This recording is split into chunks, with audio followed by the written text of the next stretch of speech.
Alright, gamers, peoples. Okay, so this is just not necessarily a tutorial of sorts, but as you start getting into the game, I wanted to go over, uh, basically the civilization builder. Because you'll find that different civilizations, races that you can pick, they have certain traits, and you probably really have no idea what they do. Because whenever I was playing this game, literally started like a week and a half ago, um, this game had so much information and so much to take over. It was mind-boggling because I've never played a 4X game before, or any type of game of this magnitude and this in depth of a turn-based type of game. So I was trying to figure out a lot of stuff, and just building civilization was overwhelming. So just go into it. I mean, most of the time you go into like new game or whatever, and you can build your stuff. But let's go into the overbuild.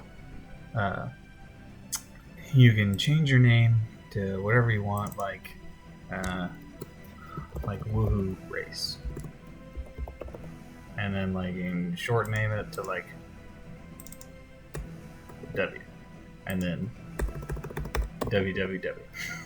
You can do all sorts of stuff. Then you can edit your logos. You got a plethora here. You can upload your own. It tells you how to do it. Make a 512 by 512 ping image. You can watch other YouTube videos for that. You can browse it, copy it, and then once you close it and upload it back up, like this one right here, I just downloaded it and then edited it. You can make stuff. And then same here. By the way, if you use transparents, which I tried to of Scar here, Full Metal Alchemist, any shoutouts there? I tried to use a transparent. Well, I didn't use it here for the portrait. I used this one. But if you try to use a foreground of a transparent, it looks absolutely atrocious. Like, let me just show you how this looks. I'll just show it to you. Yeah, it gets right. You're assuming you'll get the transparent and then you'll be able to do the background. That's not the case. So we'll leave that for the time being.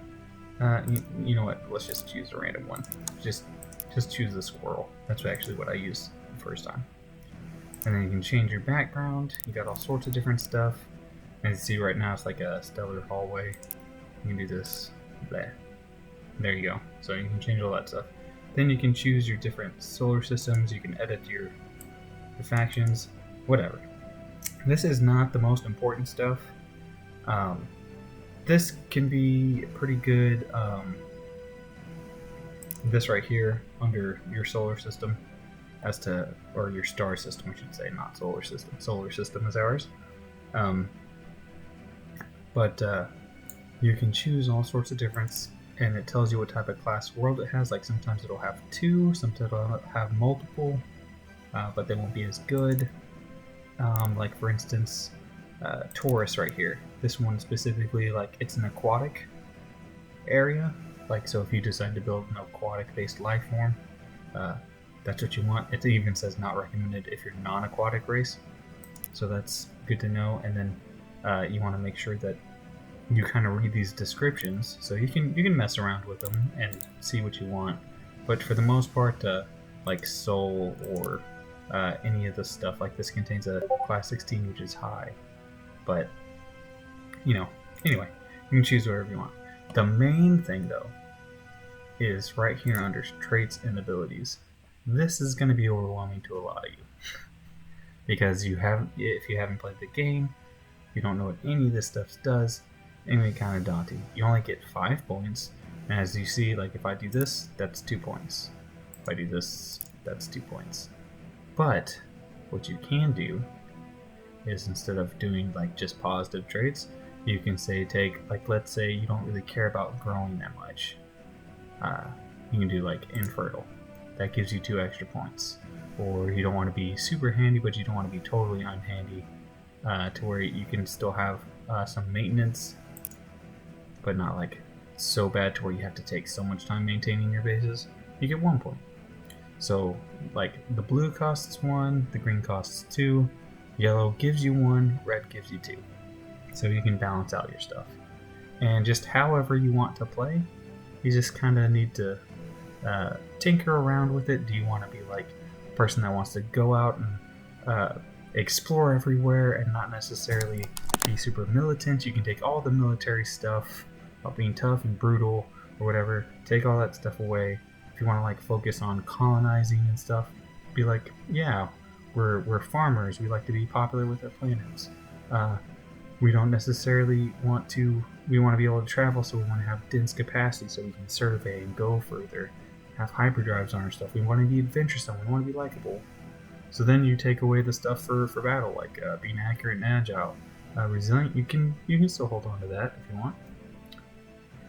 But you gotta just kind of read through the stuff that's part of this game. Read. I'll repeat that. Reason is because there's a lot of it. But once you get the hang of it, it'll become second nature, so don't worry about it too much. But this game's pretty fun once you get the hang of it. Usually, if you don't know what to do, over here with race types, just stick with carbon-based. That's where you feed off of food, you like to farm. You want that to make sure that your population can grow.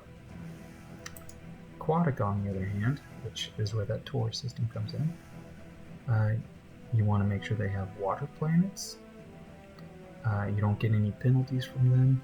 And each tech age, which as you play the game you'll figure out what that is, you get a free tile that you do. I haven't necessarily messed with it, so I'm not sure if it's one per planet. I think it's just one tile per age, so you can only use it once, I think, so 3 times maximum, not once per planet.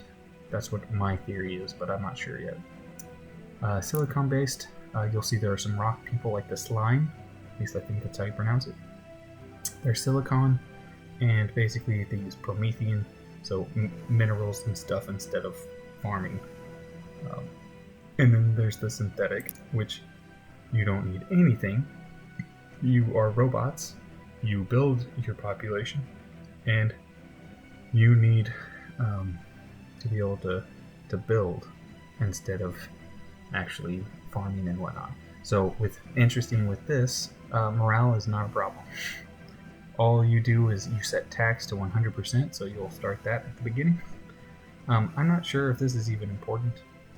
I've always just clicked this, but with synthetic that wouldn't make any sense anyway, but I've always clicked it anyway.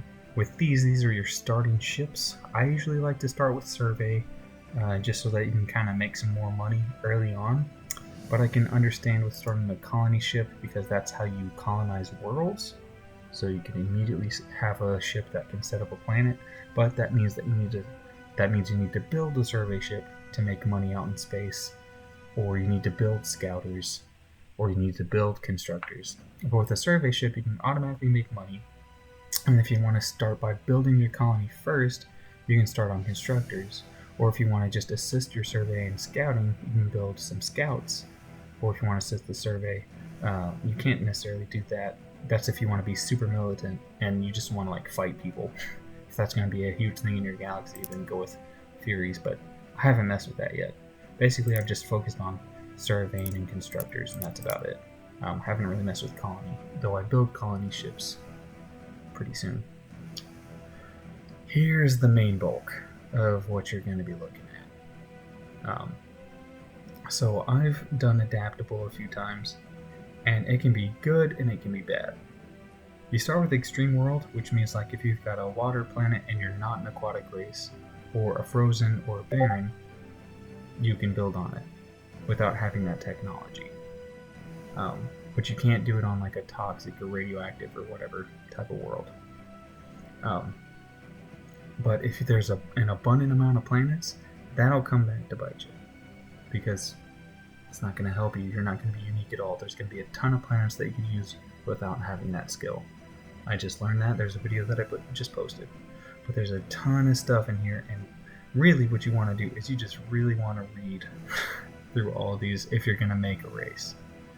Because there's lots of good stuff, lots of bad stuff. Like for instance, certain right here. Like you think that your philosophy is great, so then you get extra influence, which is very important in this game, and you get 100 research whenever you do an ideological trait that's unlocked. And that's huge. Research is very important too, because it allows you to advance your race which can allow you to move faster, can allow you to build better military, can allow you to do better building and mining and star bases and all sorts of stuff. So like stuff like that can be super good. Or you can be like completely xenophobic, where you do a lot of research and social stuff, and that stuff goes really far, but then you're not great militarily wise. And then you have, I haven't necessarily done this one yet, so I don't know what the Dream Conclave is, but that just goes to show that there's a ton of stuff you can do. You can mix and match all of this. So anyway, I just wanted to kind of go through that. And then of course you can kind of mix and match different styles of ships. And it'll like change how it works. That's just the map theme. You can change like the ship colors, the way that they appear, the styles, all sorts of stuff. You just kind of have to play with that. Like, see here, ship style, like the onyx, the slime, and they all look different. And you can build your own too, and then you can save your civilization, change your personality. And this doesn't really matter too much. It's just for the AI. And then with fleets, you kind of like go through how all those look, what their progression and stuff is. And that's very in-depth, but that's completely different for an entire other time. But I just wanted to show you that, and hopefully you guys can take some of this information, bottle it up, and then whenever you start your game as a new race, you can just kind of tinker around with the traits and just play a little bit, see like, maybe this isn't how I'd like to start it out, or I see where this would go wrong, or I've totally messed up, but it's because I did this trait with this amount of settings. That's kind of like what I've been doing. So anyway, that's all I wanted to show you guys. You guys have a great day. I mean, you can subscribe, like, whatever. I don't really care. You guys just do your thing, and I will talk with all of you guys later.